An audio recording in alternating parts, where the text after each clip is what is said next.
लेकिन आज के बेटे ने माँ को नहीं जाना। जो माँ बचपन में जिस समय तुम्हें सूखे में सुलाया, पूरी रात जो गिले में सोती रही, अरे जब तुम जीवन में उस माँ को नहीं समझ पाए तो भवानी माँ को कैसे समझ सकते हो? याद रखना प्यारे, एक बात पूछना चाहते हैं, इतने बड़े पंडाल में हाथ उठाकर बता दो। लोग कहते हैं आज हमारा जन्मदिन है तो आज हम माँ के दरबार में जाके नारियल फोड़ेंगे, लेकिन याद रखना प्यारे, जिस दिन तुम्हारा जन्मदिन हो उस दिन भवानी के आगे नहीं, बल्कि जिस माँ ने तुम्हें जन्म दिया है उस माँ के आगे समर्पण हो जाना, उस माँ के आगे नारियल फोड़ना। ईमानदारी से बताना, जिस दिन तुम्हें जिस माँ ने जन्म दिया, कौन सा ऐसा माई का लाल है जिसने उस दिन अपनी जननी के चरण धोकर पान किए हों? भरी सभा में बेटा खड़ा होकर बताए। याद रखना प्यारे, भवानी से पहले कौन है? तुम्हारी जन्म देने वाली माँ। माँ में फर्क नहीं होता है। ईमानदारी से बताना, माँ शब्द में फर्क होता है क्या? बोले माँ का मतलब होता है जिसमें ममता कूट कूट कर भरी होती है, उसी का नाम माँ होता है। याद रखना, माँ को जानने के लिए माँ बनना पड़ेगा। एक आपको सत्य घटना सुनाए, आपने कई बार सुनी होगी, एक दिन का तलाक। एक बेटी का जब विवाह हुआ, जिसके साथ विदा हुई, और बेटी अपने ससुराल पहुंची, उसी रात को अपने परिवार को फोन लगा दिया, कहा कि पिता मुझे ले जाओ, मैं इस व्यक्ति के साथ नहीं रह सकती।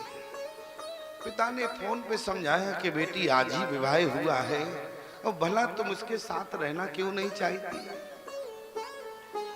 बेटी को लाख समझाया, बेटी ना मानी। माता पिता दोनों ने समझाया, बेटी जब ना मानी तो माता पिता उसी रात ससुराल पहुंचे। वहां भी समझाया तो बेटी ना मानी, तो बेटी को अपने घर लेकर आए, और जब घर में शांति से बैठकर समझाया तो बेटी ने कहा कि पिताश्री, मैं केवल हमारा निर्णय है कि मैं उस व्यक्ति के साथ 1 घंटा नहीं बिता सकती। माता पिता चक्कर में पड़ गए, बात ऐसी क्या? समझाने के बाद जब ना मानी तो दोनों के बीच में तलाक हो गया, विवाह विच्छेद हो गया। बोले कुछ दिन बाद बेटे की शादी दूसरी जगह हुई और बेटे की शादी दूसरी जगह हुई, और दोनों का जीवन यापन हुआ। लेकिन जब दोनों की वृद्धावस्था आई, जैसे फूलमती मैया का मंदिर है, वो बेटी माँ के मंदिर में प्रतिदिन भिखारियों को दान देने जाती थी। एक दिन वो भिखारियों को दान दे रही थी, मंदिर की सीढ़ियों पर वो व्यक्ति बैठा मिला जिससे उसका तलाक हो गया था। भिक्षा देते हुए उस बेटी ने कहा कि बाबा जी, आप मुझे पहचाने? अरे तुम्हें कौन भूल सकता है, हमारा तुम्हारा विवाह हुआ, हमारा तुम्हारा संबंध 1 घंटे नहीं चला, एक रात में ही हमारा तुम्हारा तलाक हो गया, तुम्हें कौन भूल सकता है? उस बेटी ने कहा कि पता है मैंने तुमसे तलाक क्यों लिया, तुम्हारे साथ रहना क्यों नहीं चाहा? उसने कहा मैं आज तक नहीं समझ पाया। बेटी ने कहा मैंने तुमसे इसलिए तलाक लिया है, वो दिन याद करो जिस दिन मैं तुम्हारे घर भी आकर गई, तुम मंदिर का प्रसाद मिठाई का डिब्बा लेकर आए और तुम्हारे घर में पिता तो का स्वर्गवास हो चुका था, तुम्हारी केवल बूढ़ी माँ थी। तुमने कहा कि भगवान इसमें से प्रसाद पहले तुम पाओ, तो मैंने तुमसे क्या कहा, पहले चल के प्रसाद बूढ़ी माँ को खिलाते हैं, लेकिन तुमने कहा कि आज बूढ़ी माँ को नहीं, आज तुम्हारा अधिकार पहले बनता है। तो मैं सोची रात समझ गई, अरे जिस नारी ने तुम्हें 9 महीने गर्भ में रखा, भला तुम उस नारी के नहीं हुए तो भला एक चक्कर काटने वाली नारी के कैसे हो सकते?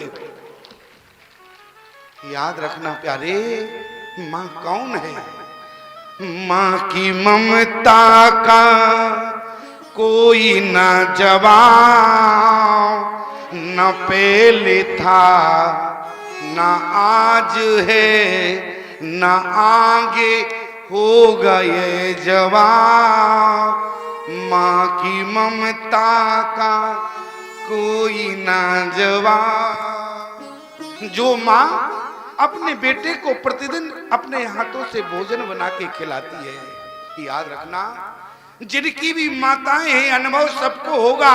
भले ही आपकी उम्र कितनी हो गई हो, माता भले ही 80 वर्ष की हो, जिससे चलते नहीं बनता वो यदि तुमने पानी भी कभी मांग दिया, पत्नी भले ही देने में विलंब कर देगी, लेकिन माँ लड़खड़ाते हुए तुम्हारे समक्ष पानी लेकर आएगी। क्यों? क्योंकि माँ की ममता, माँ एक ऐसी होती है जिसकी वृद्धावस्था में भी ममता कम नहीं होती। माँ की ममता वृद्धावस्था में भी कम नहीं होती है प्यारे। और आज मैं समाज में क्या देखता हूँ, आज लोग अपने माता पिता का अपमान करते हैं। और आज जब जिसके मैंने कहा कि अपने माता पिता का अपमान क्यों करते हो, तो आज का बेटा कहता है अरे स्वामी जी ये तो हमारी जवानी है, अरे धिक्कार है तुम्हारी ऐसी जवानी को। याद रखना प्यारे, जो व्यक्ति अपने बूढ़े माँ बाप का सम्मान नहीं करता उसे परमात्मा जीवन में कभी स्वीकार नहीं करता। माता पिता को जिसने भगवान से बढ़ के माना है, माता पिता को जिसने भगवान से बढ़ के माना है, उसे भगवान आगे बढ़कर स्वीकार करते हैं। और जो बेटा अपने माता पिता को भगवान नहीं मानता,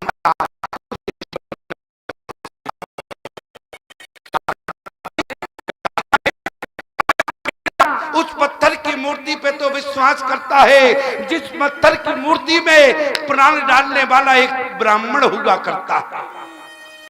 पत्थर की मूर्ति जिस दिन स्थापित होती है उस दिन ब्राह्मण प्राण प्रतिष्ठा कराने वाला होता है। याद रखना परमात्मा तुम्हारे ऊपर हंसता है। अरे जिसमें इंसान ने प्राण डाला आज तुम उसकी पूजा कर रहे हो, और जिन माता पिता में प्राण डालने वाला परमात्मा है उस माता पिता को धिक्कार रहे हो, परमात्मा तुम्हें कभी स्वीकार नहीं करेगा। याद रखना प्यारे, हमारी बात थोड़ी कड़वी लग रही होगी लेकिन कहना पड़ता है। यदि जवानी का नाम अपने माँ बाप को गाली देना होता, जवानी का नाम अपने से बड़ों का अपमान करना होता, तो जितने नौजवान हमारी बात को सुन रहे हैं कान खोलकर सुनना, यदि नौजवानी का नाम अपने माँ बाप को गाली देना होता, नौजवानी का नाम अपने से बड़ों का अपमान करना होता, तो परमात्मा तुम्हें बचपन से बुढ़ापा दे देता, जवानी जीवन में नहीं देता। प्यारे, जवानी का नाम है अपने माता पिता की सेवा करना। जवानी का नाम क्या है?